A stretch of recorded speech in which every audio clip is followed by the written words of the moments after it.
bandwidth problems. Nobody likes Well, bandwidth then you're going to have problems. to stall for time by being simply from the sound of your voice alone. Listen to the sound of my voice, coming to you from the void, from the dark, from the lack of the bandwidth. Alright, so we should be back online now. The last thing people probably heard was me blathering on about story structures and acts, and I think that answers the question well enough. Let's not wander down that dark path any further. Let's get to Tari's tutorial that he sent me, which is cool. Now, basically, the question here is, let's say you've got some line art. Good, we have line art, yippee, but we want to color it, and so Tari has some techniques for isolating line art that might be kind of handy. Now, the way that I've been doing is very simple and easy, so I'll just show you that in a second. So you got some line art here, and if you want to go and color directly on your line art, let's say you want to choose this area and then color on it, it can kind of not look too good sometimes. Hold on, let's get that at 100. Especially if it's pencil line art, like the type that I do, it can be really difficult to get a clean selection because there's a lot of subtle variations in there. So what I do to color pencil line art is I do it on a layer that's right below it. And you can't see that unless you turn that pencil layer, we'll call it lines, because we are accurate. You turn the blending mode right here from normal to multiply. Oh, look at that. And then you can see all the fancy colors underneath, and you can color everything. This is a lake of brown. Why is it brown? So anyways, that's the basic turn the lines layer to multiply technique, and we use that for most of our coloring. However, it does have limitations, because let's say that I want the wall, the sky road here, to be a bright red color. I want it to really stand out, and I want it to be on a dark background. Like, oh, it's a dark map, it's a dark landscape. Right here, the dirt is super dark. So you might think on the lines layer you could just color it to be red. And what I did is I made a new layer above it, and I clipped it to the lines layer like that. So you make some red, and then you color on your new layer to make the lines layer red. Uh-oh, but that's just covering it all up. So, well, we can do something where we'll turn it to screen, and then it still makes it red. However, it's kind of a light red. And in fact, let's say we wanted the sky road to really glow. Let's say we wanted it to be a bright, happy yellow. Uh-oh. It's not so much a bright yellow as it's just like fading out and getting hard to see it. You see, we want it to be a yellow like that. But we try putting a yellow like that on top of the lines layer. It's not working too good. What's the deal with that? Garbage. So, this technique that Tari has shown me will help you get that lines layer nice and bright. And here's the little screenshots he shared, so we'll just go through these and read it out loud, and then I'll try to do it on this and see if I can figure out how to make it work. So, the forbidden technique. How to separate your line art on its own layer perfectly without crappy weird, he swore. Tari, you son of a bitch. You're making me swear on my stream. God damn it. Alright, first example. Fresh scan is a good idea. Scan around 600 dpi. You can't go wrong with a large output document. And you gotta turn the image mode to grayscale. And that's important because later on you're gonna be looking in your channels, and if your image document like this is RGB, you don't have a grayscale channel. So let's go ahead and skip right ahead and go image mode. We're gonna turn this grayscale. Yeah, don't merge the layers. Yeah, discard the colors. Ba-bump. So you got grayscale, no problem. Then at this point, you correct the scanned line art by using the brightness and contrast sliders. Oh yeah, that's something you can do, is you can do new adjustment layers, you can do levels, you can do brightness and contrast, and so that's a way where if you want to like push out some of the grayer areas, some of the blue line sketches, you can do that. Photoshop is nice; it gives you lots of control. And then there's two good methods to continue coloring. He talks about the multiply layer, but I already showed it to you. Beat you to the punch, Tari. Nice try. Or we can do something, that's what we're here for, is the something weird. So let's jump into that. Head over to the Channels tab. You'll see only gray as we're still in grayscale mode. Now click the little select icon at the bottom. It will say load selection as if you hover over it. Oh, okay, let's try that. Channels, gray. Hover over it. I'm hovering. It doesn't say anything. I'm just going to click it. Boom. Hey, yeah, look at that.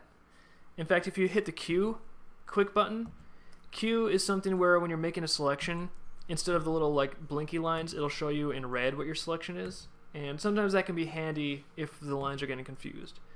And you can see right now, it has perfectly selected our lines layer. So that's pretty cool. And then boom, so you have a selection that covers all the space outside the line art. And, oh yeah, that's one thing. Right now, this is technically, like, so let's say we're like, oh, right, I'm just going to click fill, and then I'll have all the lines perfect. Oh, no, it's the reverse. So what you can do is you can go image, or no, select inverse. But as you can see, there's a nice little hotkey there, Shift Control I. So hotkeys are always faster if you can learn those.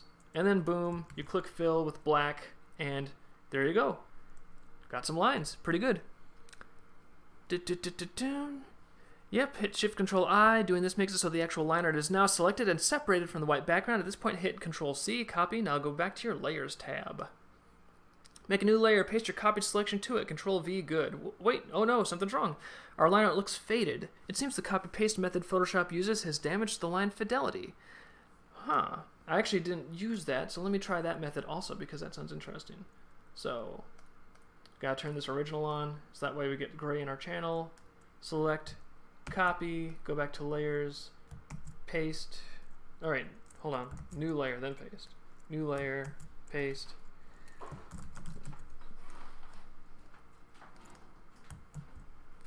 I am doing this wrong. Channels, got the selection, copy, go to layers, here's a new layer, paste. Yeah, I don't know how to do that. Oh well. Damaged line fidelity, but it only seems damaged.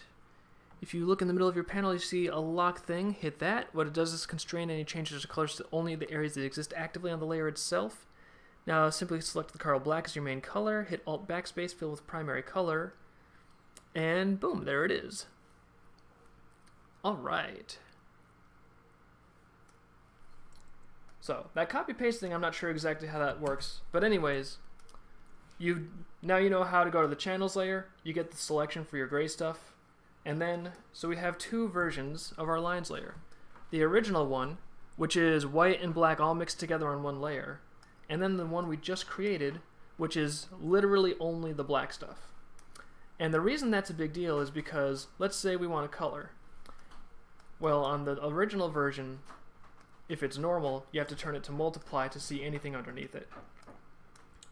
But the new lines layer, we'll call it new lines, you turn that on, and actually, there isn't anything on the white part, so you can see colors underneath it anyways. So, and we're just going to turn this back to color mode, so we can do what we originally wanted to do, which was make the sky road look yellow. So we can go in underneath here and make it more colorful again, yada yada yada. But now we want that sky road to be yellow. And as you saw before, when you have the blending mode of a lines layer on multiply, you can't really get a bright lines thing going on because stuff gets weird with the multiply and the screen, and the blending modes don't get along well. But now that we got that new lines layer, it's just plain old pixel data. So you clip a layer on top of that, and then color anything you want on that top layer, and wow, boom, we can make the sky road super yellow and super bright, and it doesn't look weird or faded or anything. And that is the power of Tari's forbidden technique. So now you know if you want to take some line art and you want to isolate it and you want to color in it with Photoshop, even if it's really gritty, even if it's got a lot of sketchiness, a lot of texture, you can use multiply to just boom, see the colors right beneath it. And if you need to do some fancy line art work where you want the colors or the line art to be light and like really pop out like it's, you know, like it's chalk or something, you can just do that technique, isolate the grayscale, and there you go.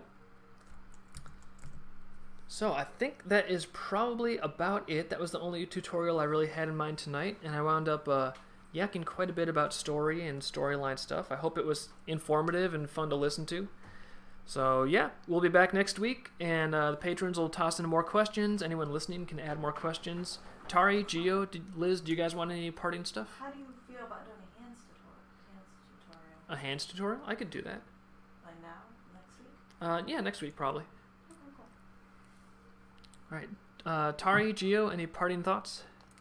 I don't have any other questions. Just thanks for taking the time to do the stream, and If anyone has questions for next stream, DM a mod or, better yet, become a Patreon subscriber, and you can have your questions all answered there. Cool. And just for the record, if there was a briefs contest, I think It's not a contest now. it's not a contest now. No, Well, it's just who's best in briefs. Done. Oh, they specifically want you to know it's not a contest, Dave, so what you're going to say is irrelevant. okay. Well, anyways, it's Grun. It's Grun. I know. It's only Grun. He's the only person where I'd look at him in briefs and go, whoa. No one else. Everyone else would just be like, okay, you're in briefs. With Grun, it's a whoa. So, all right. Thank you, everyone, for watching. Have a nice night, and we'll be back next week.